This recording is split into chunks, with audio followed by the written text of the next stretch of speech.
Olá, estamos juntos no Papo Sintonia, o momento da nossa entrevista, do nosso bate-papo, e hoje aqui com a presença do padre João Arrojo, ele que é padre e psicanalista, para falar de um assunto muito curioso que desperta muito interesse: paixão. A paixão no sentido religioso, mas também no sentido humano. E a gente começa, padre Arrojo, exatamente trazendo a etimologia da palavra paixão. O que a gente entende quando traz esse termo? Já de alguma forma no grego, patos, né?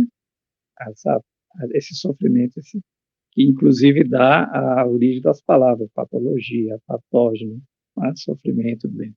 E do latim passio, passione, que é justamente o mesmo significado, né? E daí deu paixão no português, vamos dizer assim. Então, paixão está sempre ligada a sofrer. Quem está apaixonado sofrer sofre? No sentido de ser atingido. Pronto. Se você atinge uma coisa que você não age sobre ela, ela age sobre você, não é? E outra coisa como eu vou abordar bastante a questão do viés psicanalítico, a paixão pode ser também, a gente falou para o outro, mas a pessoa pode ser objeto da paixão, que é o narcisismo. O narcisista é a pessoa que não se apaixona por ninguém, porque ela já está apaixonada por ela mesma, não é? Claro que tudo isso em algum nível é até bom, né? Mas quando isso ultrapassa uma barreira do saudável, a gente falava, né, que a paixão é cega, a gente não vê qual é o que a paixão pode causar nas pessoas. Mas antes eu ainda quero dar outro ponto. Pronto. Porque, veja bem, a psicanálise ela lida com a realidade, que seria o objeto, e com a consciência. Não é? Mas a psicanálise tem um outro viés, que é o do inconsciente. Ou seja, com isso eu quero dizer que muitas das nossas paixões atuais são reedições inconscientes de paixões passadas. Né? Pai, mãe, entendeu? Então, a pessoa não tem consciência disso. Mas, muitas vezes, ela está reeditando uma paixão perdida, né, no passado.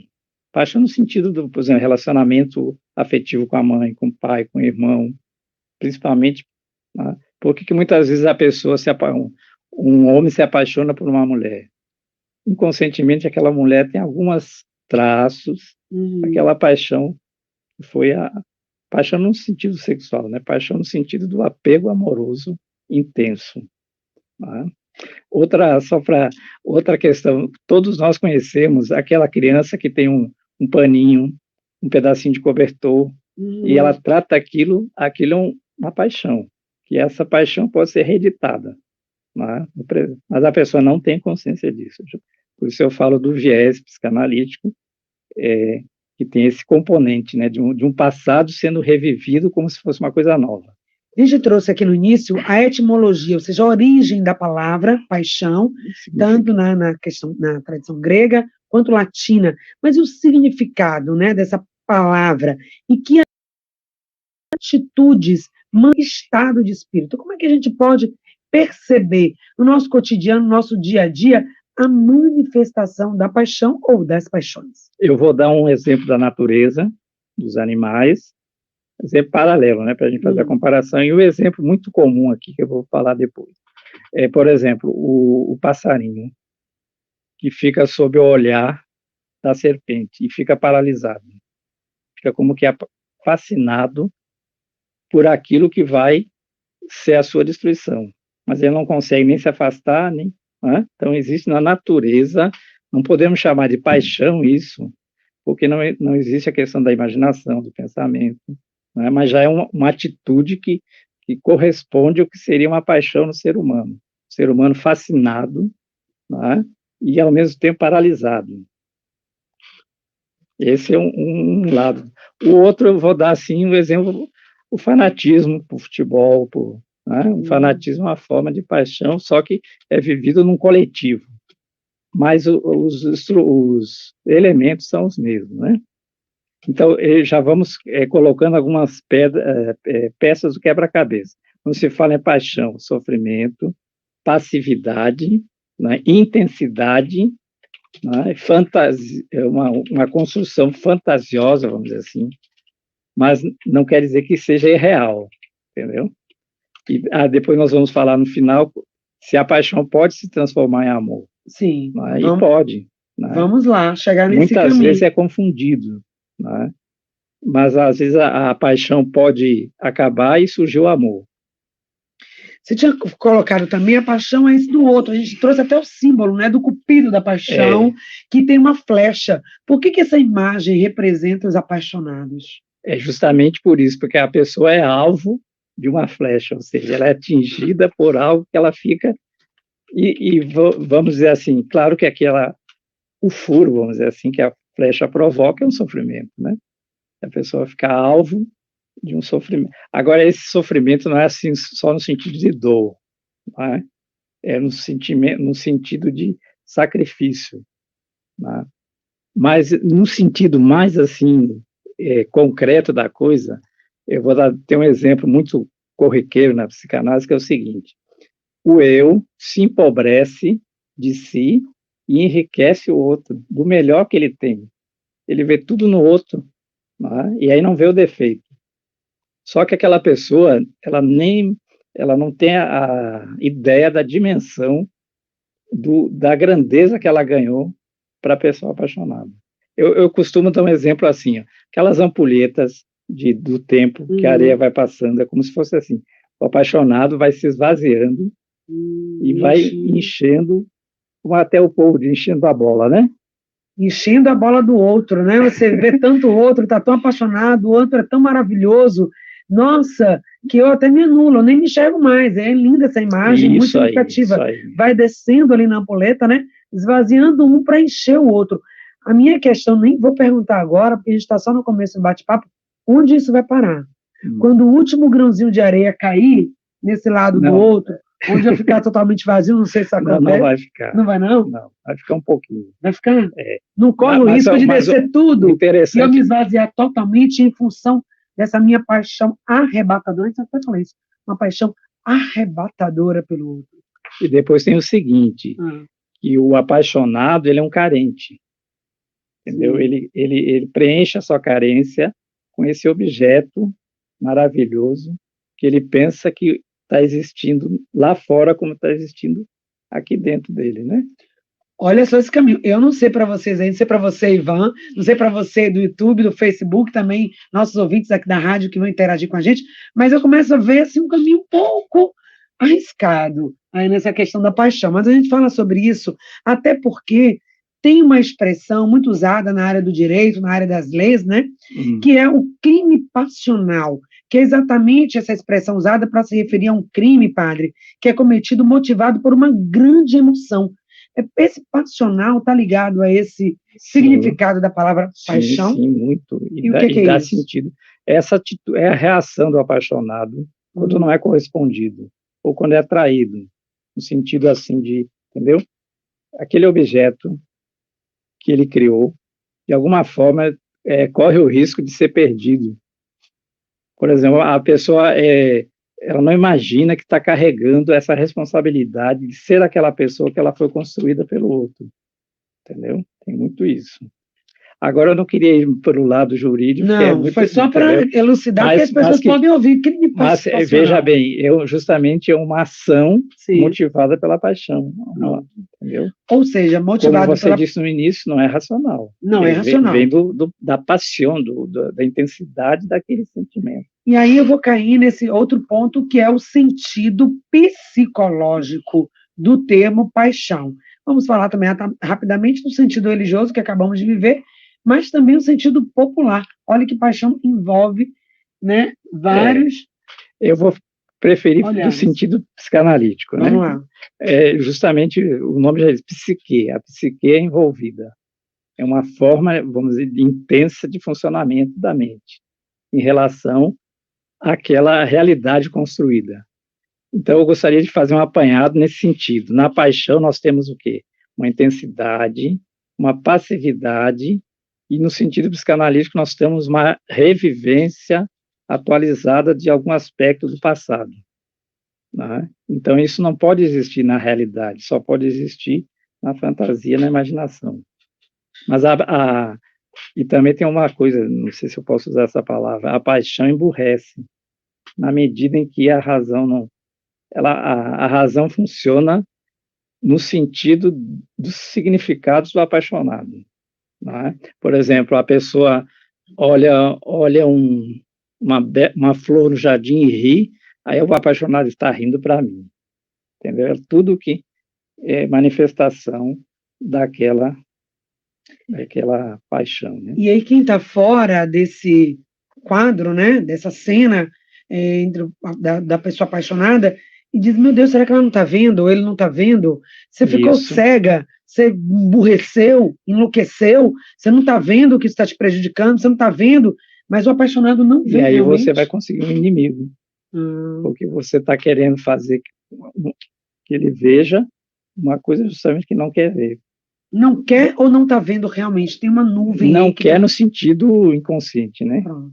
Mas porque ele criou... o apaixonado é aquele passarinho sob o olhar da serpente, fascinado, né? Só que o passarinho não tem a razão, não tem o pensamento, não tem como sair pela via psíquica daquilo ali, né? E o apaixonado tem. Porque quando a gente fala intensidade, digamos que baixando a intensidade, vem a luz da razão, né? A luz vai iluminando, aí não é bem assim. Mas só depois que essa intensidade diminuir, que a pessoa vai dar, era isso que a Patrícia queria dizer.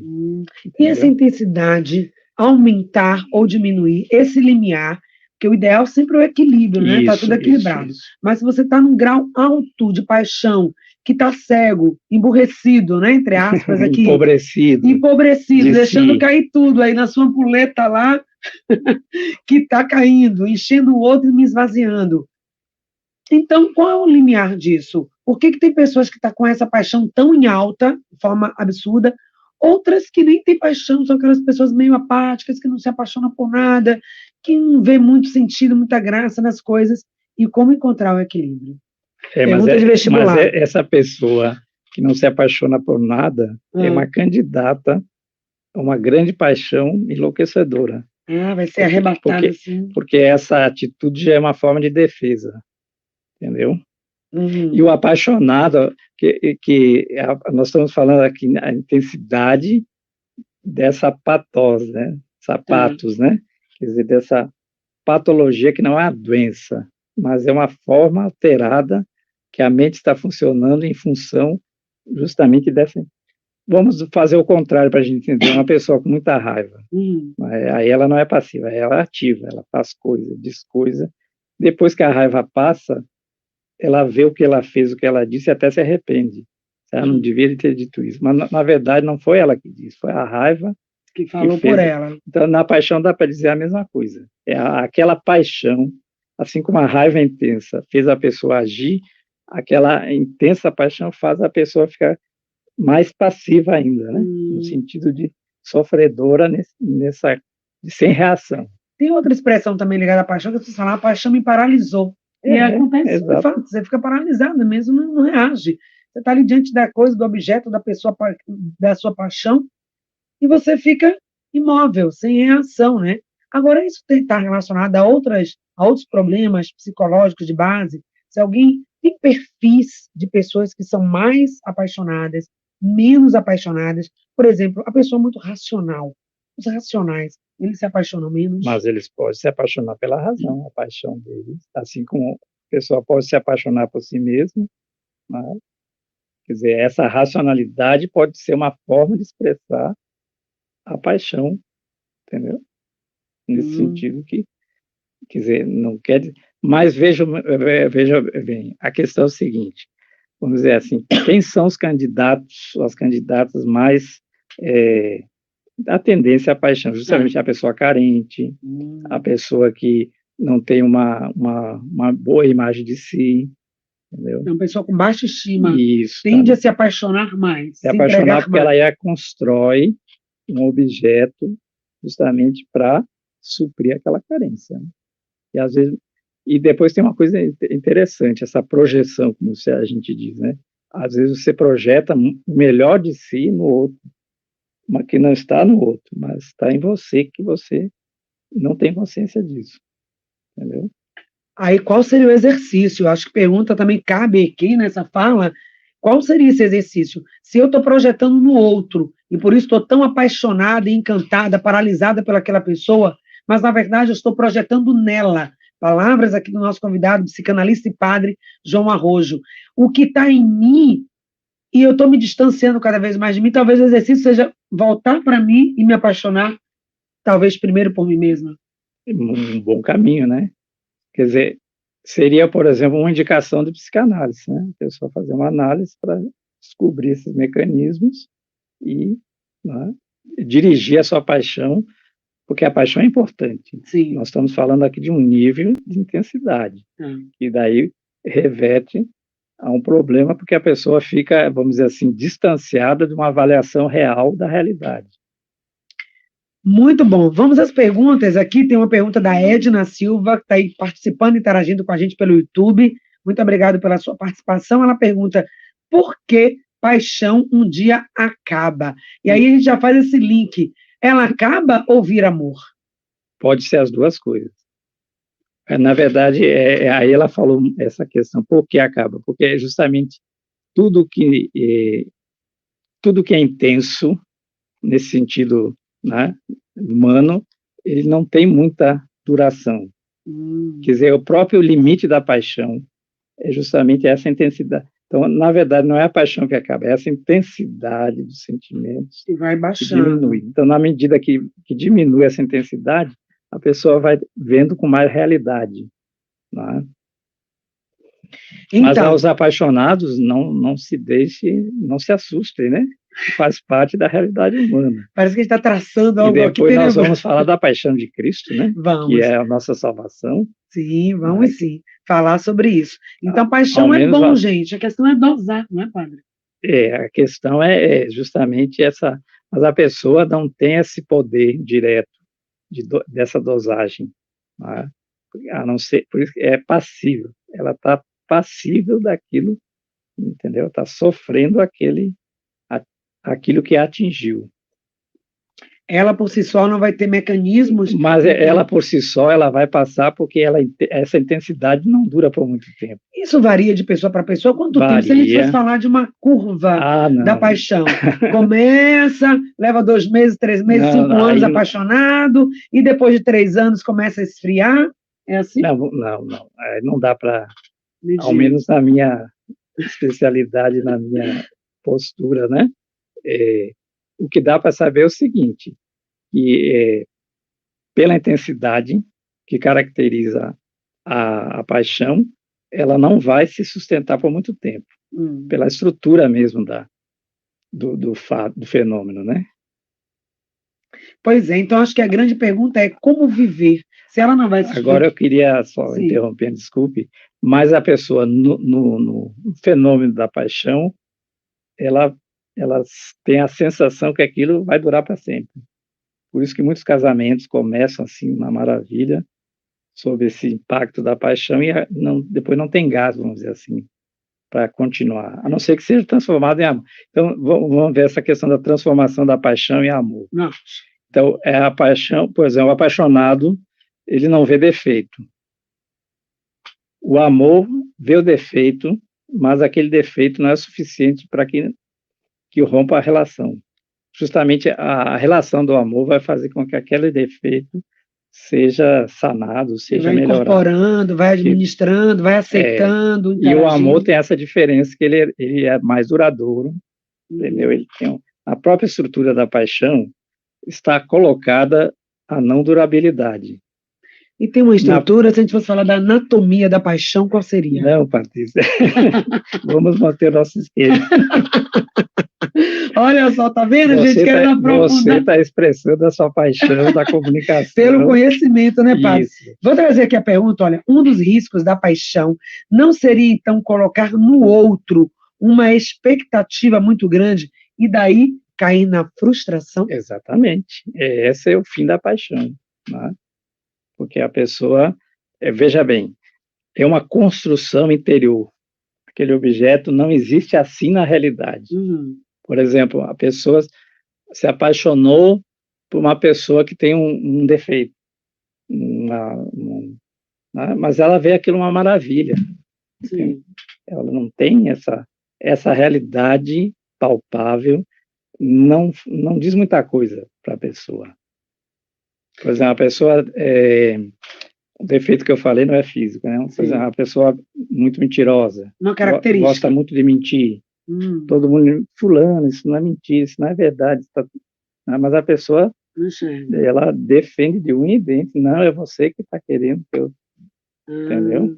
Você que está querendo, tem gente até que fala, limar minha relação, está querendo destruir, eu não vou seguir o que está. Ela não está tomada realmente por esse sentimento.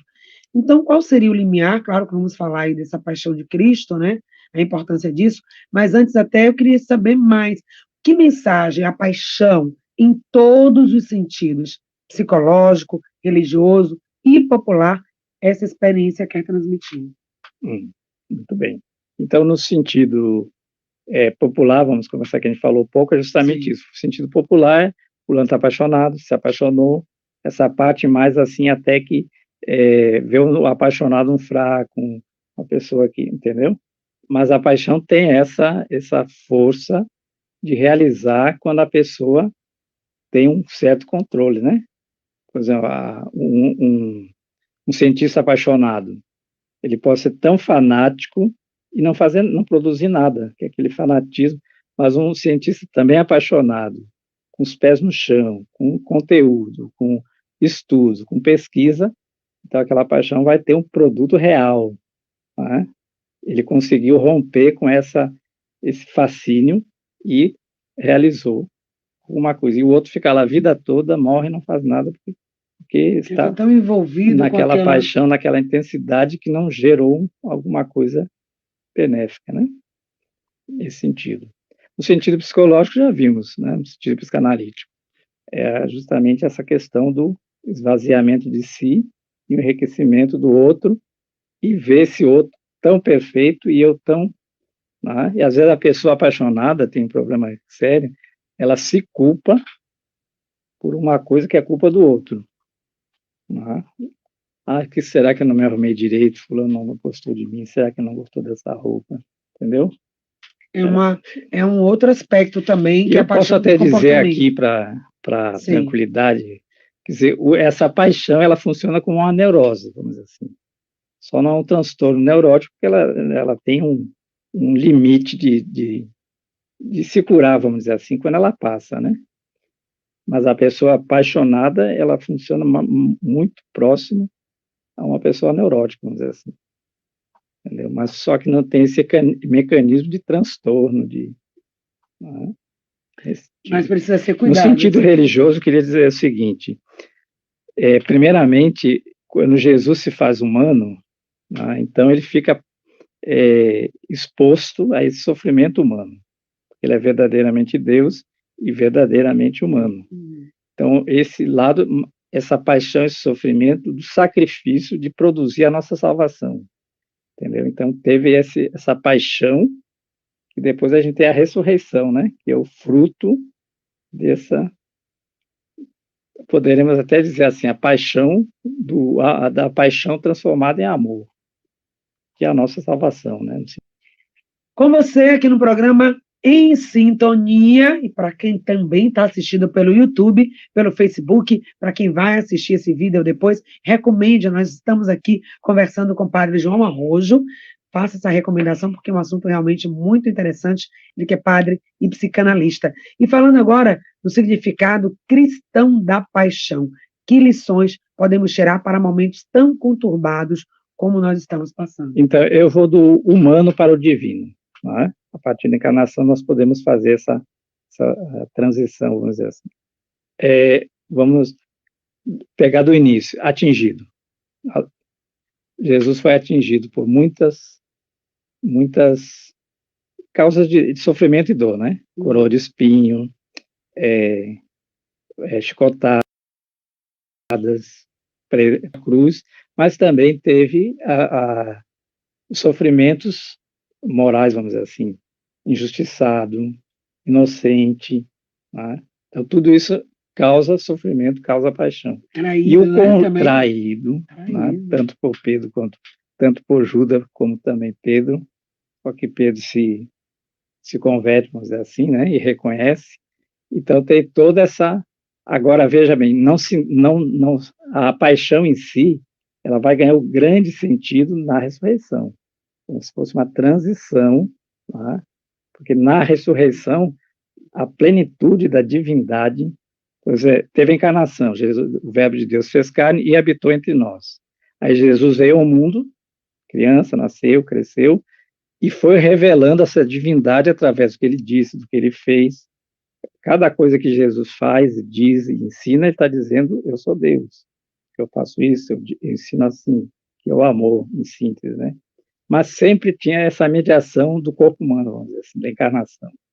E a ressurreição é essa luz que brilha de uma forma que a gente não tem mais dúvida que Cristo é o Senhor, entendeu? E o nosso Salvador fez esse sacrifício como cordeiro imolado, apaixonado por nós, porque ele não queria ver ninguém perdido, condenado, e sim salvar a humanidade, né? E temos tantas coisas a aprender, essa né? paixão de Cristo está ligada àquela primeira, lá das categorias de Aristóteles, né? O sofrer passivo de um sofrimento, de uma dor, que pode ser psíquica, física, espiritual, e eu acho que ele sentiu todas, acho não.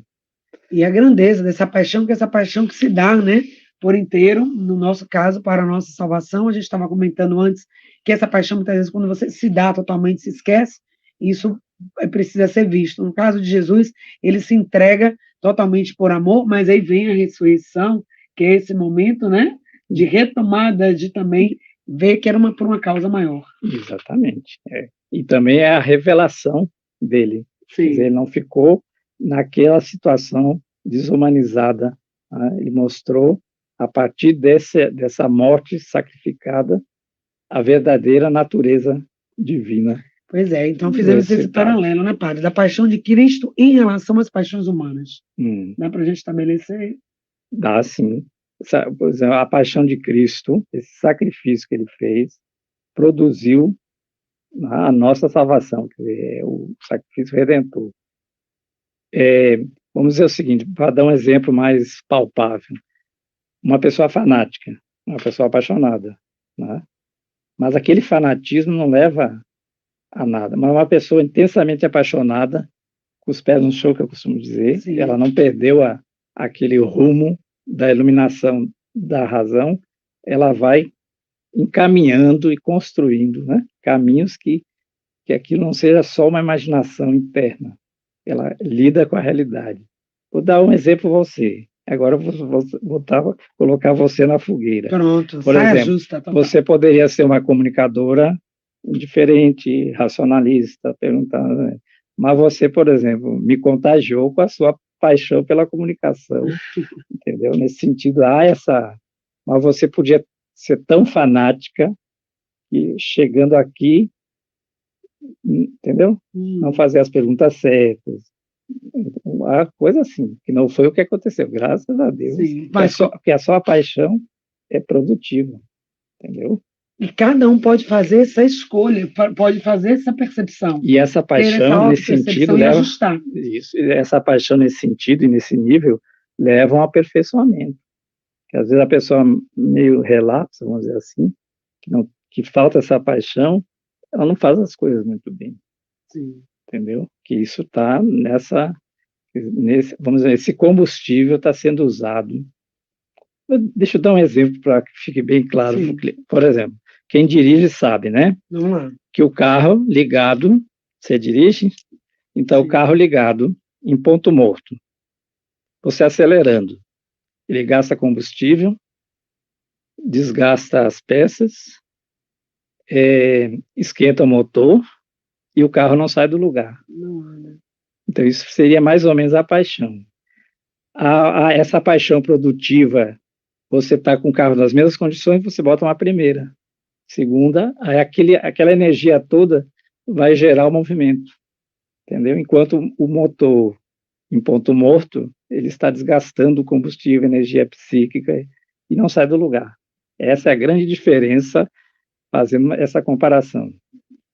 Como trazer isso, né, para a nossa realidade humana? Acho que agora deu na cabecinha então, de todo mundo. Quando você pensar em paixão, sim, você dirigindo ou não, o ouvinte, pense, né, pense nesse carro, pense até num ônibus, ligado, sendo acelerado em ponto morto. Depois vai ver, não tem mais combustível, a peça está desgastada e não andou para lugar nenhum.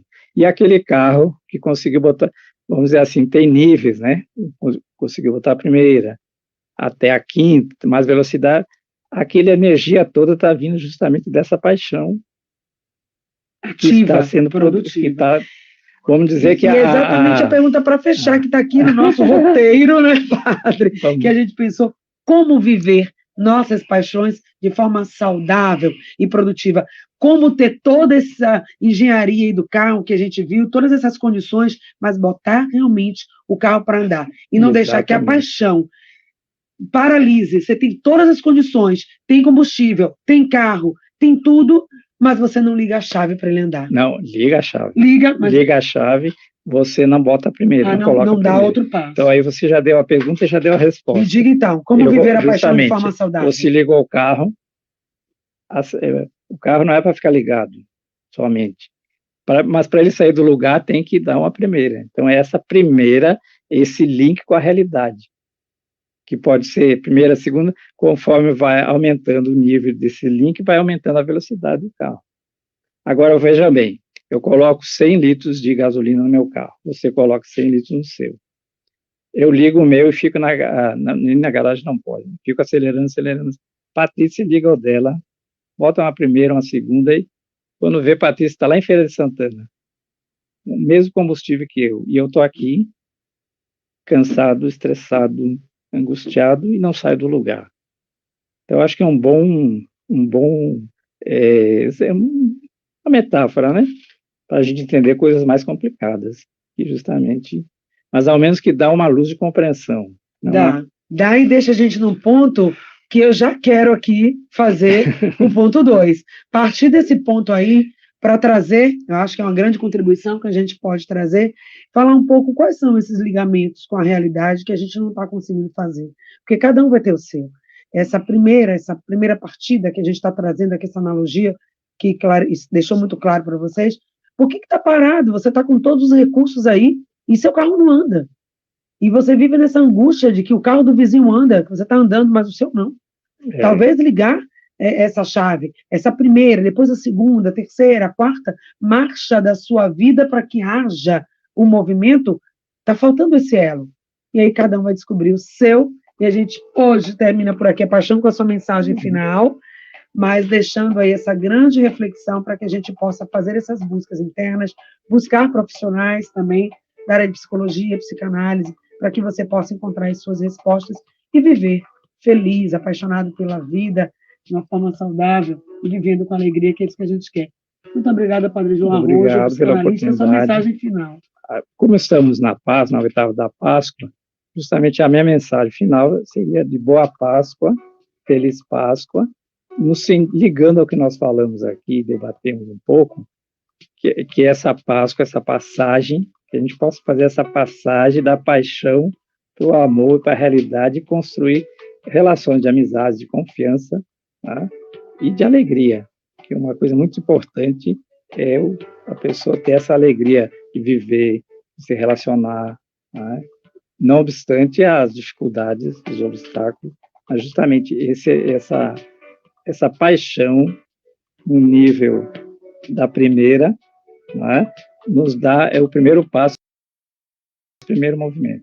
Então, por isso que eu disse, não temer as paixões, desde que a gente coloque uma primeira para aquela energia toda gerar movimento.